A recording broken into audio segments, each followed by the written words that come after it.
I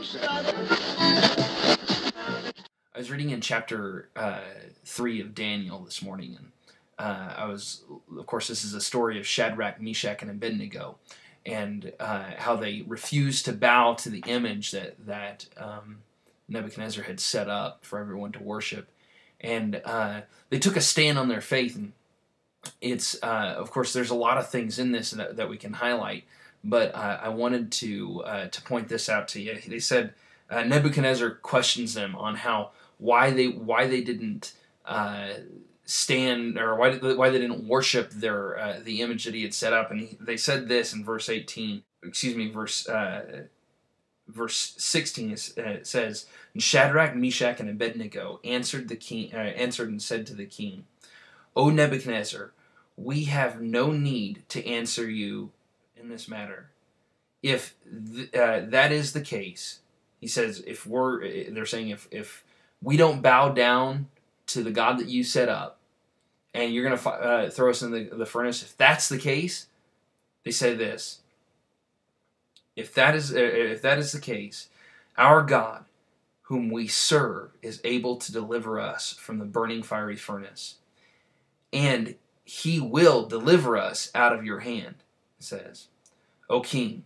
But if not, let it be known to you, O king, that we do not serve your gods, nor will we worship the golden image which you have set up. I love the chutzpah that those guys have. Look at this.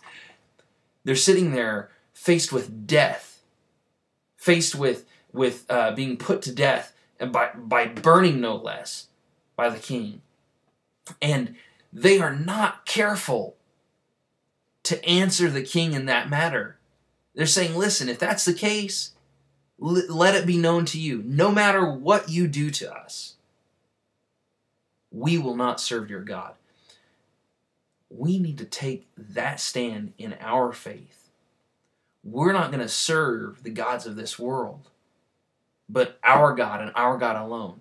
And look at this. They said, we know that God's going to deliver us. Praise the Lord, right? We know that he's going to deliver us.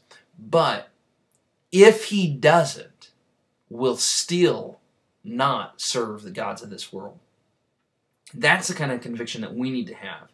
That's the kind of conviction that the parable of the sower, the sower sows the seed in different types of ground.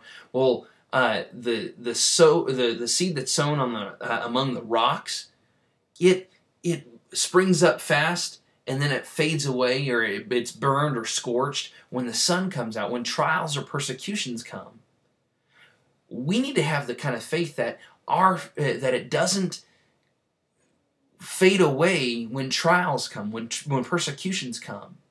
We need to be like Shadrach, Meshach, and Abednego, and when they say, hey, God has the power to save me, he will save me.